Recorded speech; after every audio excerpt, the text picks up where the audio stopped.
Kwifurishi ibihe byiza cyane uri hose ku isi mu gihugu cya Portugal, nta kindi kiri kuhavugwa n'ikipe ya FC Porto ikamaze gutwara igikombe cya Champions itsinze ikipe ya Sporting ibitego 2 ku busa. Rero ikaba yatwaye igikombe cya 29 mu mateka yayo mu gihugu cya Portugal. Ikinyamakuru Abora kikakivuga ati abanyabururu, mu gihe kandi Ojogo ikabivuga ati urebye birenda kwegera 30. Ikaba rero yatwaye igikombe cya 29. Abaturage bano ko baserebura cyane mu mihanda, mu byukuri urabona nga amafoto mu mujyi ibya covid ntibakibyitayeho kabisa. Mbibutsa ko iyi kipe rero kubiri no gutwara igikombe cya 29 cya champion mu gihugu cya Portugal, ikaba rero ihise inikarifiya mu buryo buri direct muri group stage za Champions League. Ubwo miliyoni 40 z'amayero yamaze kuzitereka ku mufuka kabisa ikipe ya FC Porto. Twekeje mu gihugu cya Espagne mu kinyamakuru Marca, bo nta kindi nabo baritegura igikombe cya championnat, bakavuga ati rero turagenda rwose nk'abari bubeho uyu munsi wa nyuma ari wo wa nyuma. Turakina kabisa byo kwiyahura. Akaba rero ikipe ya Madrid irasabwa gutsinda ikipe ya Villarreal gatutwaye igikombe cya championnat kuri umugoroba kuri Di Stefano. Aka rero bari buhatware igikombe cya 34 cya championnat ya Espagne La Liga. Ikinyamakuru kandi kinatubwira ati mu byange cyangwa mu byemere iri rushanwa ni rya Zidane. AS Madrid ati Madrid iragenda ishaka gukubita ingumi ya KO. Nta kindi rero ikipe ya Madrid igomba gukora no gushaka igikombe cya 34 kuri uyu mugoroba. Ikinyamakuru nta kindi gisaba kabisa. Mundo Deportivo iratubwira ati match ball ati Barcelona irasabwa gukubita ikipe ya Osasuna kuri umugoroba, mu gihe burindire rero ibyo na Madrid iriwe yakoreye ikipe ya Villarreal cyangwa se Villarreal bukorera ikipe ya Madrid. Mu gihe kandi kinagaruka kuri Lionel Messi na Karim Benzema kivuga ati Messi bitego 22, Karim Benzema n'itego 19 n'urugamba rwa picicirwa cyahari. Mu gihe kandi ikinyamakuru kinakonfirma kitubwira ko Quique Setien azaba hari muri sezitaha ari umutoza w'ikipe ya Barcelona. MP Deportes nayo iragaruka kuri match ya Villarreal ndetse n'ikipe ya Real Madrid kabisa kuri umugoroba. Barevuga ko Madrid iri butsinde gatitwaye igikombe cya championnat. Mu gihe kandi ikinyamakuru kinaduha inkuru ya transfer kitubwira ko Ferran Torres yamaze kumvikana n'ikipe ya Manchester City kuzayizamo akayikinira sezitaha. Reka twekeze mu gihugu cy'u France, ikinyamakuru L'Equipe nacyo kabisa cyazindutse kuri wa kane nacyo kitubwira ko ikipe ya Madrid mu byukuri iri buze kuza kuba ishaka titre ya 34 ya championnat. Ikinyamakuru L'Equipe kandi cyakatweretse rero imbonera hamwe y'igikombe cy'isi cya 2022 kizabera mu gihugu cya Qatar, kizatangira kuri 21 z'ukwezi kwa 11 kikarangira kuri 18 z'ukwezi kwa 12.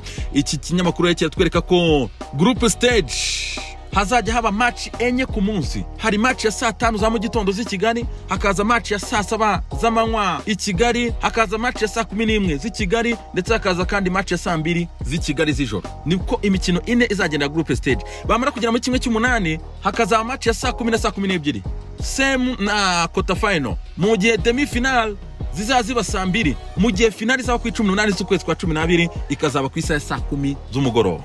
Thank you L'Equipe.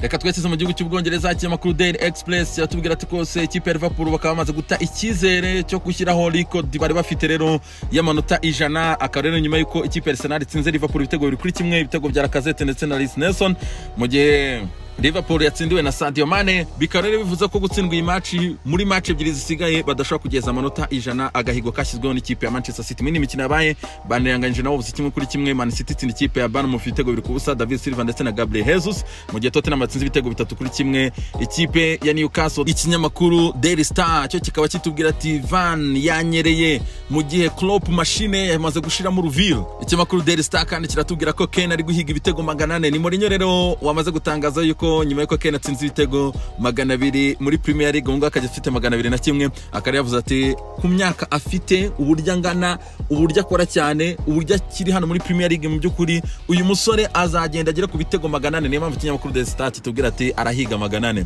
Ikinyamakuru The Sun cyo kiratwereka rero details zose mu byukuri kitubwira ko Kane amaze gutsinda ibitego 201 muri match 350. Mu gihe kandi ibi bitego 200 abitsinze muri match zihuse cyane kuko arusha bamwe mu bataka bakinye muri Premier League twemera harimo Cristiano Ronaldo, Thierry Henry ndetse n'abakunda goro n'abandi benshi urabona aho ngaho. Daily Star ngira ngo urabona kiri kutwereka yuko Ole Solskjaer atigeze yishimira yuko karandiriye iri kugenda izamuka. Akarero reba Chelsea yakinye kuwa 2 bafitanye match ku cyumweru, Man United irakina kuwa 4. Nuguha ngo harimo ubusumbane bw'amasaha arenga 48 abasore ba Chelsea baruhutse kurusha ikipe ya Man United. Akarero ari mu kintu kimwe cya kabiri kirangiza uzaba ku munsi wo ku cyumweru. Rero Ole Solskjaer ati rwose no kureba uburyo tuba twibereye kwiyumvira rwose za poke face. Iri nyamakuru gitera blague gaza kivuga ati abana no kwiyumvira indirimbo ya Lady Gaga. The Guardian yo kuri wa kane yo iratubwira ati urutambwe Liverpool rwose yatera ntiyahagera, akarero ibitego bya Lacazette na Reece Nelson batumye Liverpool itangira ku gahigo k'amanota 100 Manchester City ifite.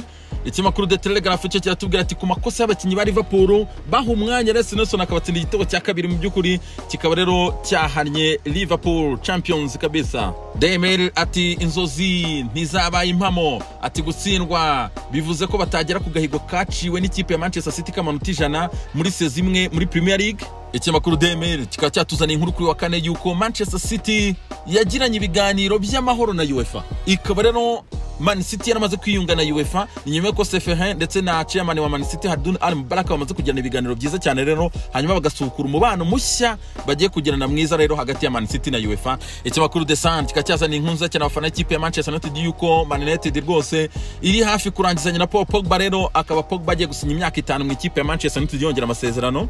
Ikimakuru The Mail rero kiratubwira ati wifiza rwose araza kugaruka kuri page z'abakinyi bagurishwa muri isama, akarero nyuma y'ibi bintu bya Covid bihari rwose bishobora kuba ikipe ya Paris iri bwemere noneho ikaba yamurekura. Umusore imyaka 27 rero umunya Cote d'Ivoire akaba ari gushakishwa n'amakipe menshi cyane mu byukuri. Ikinyamakuru The Mail kiratubwiramo harimo ikipe ya Bayern Munich, Atletico Madrid, Arsenal, Everton na Newcastle, akarizo ziri ku monitoringa rero situation y'uyu musore. Reka turebe nimba ari bugenda. Umwaka ushize bakaba Paris yaramubrotse mu byukuri murabyibuka, Zahana n'inzikaribu nivumbure mu buryo bukomeye cyane ariko yabaye nk'umuprofessionnel mu gihe ikipe ya Paris yacaga miliyoni 80 ikipe ya Arsenal.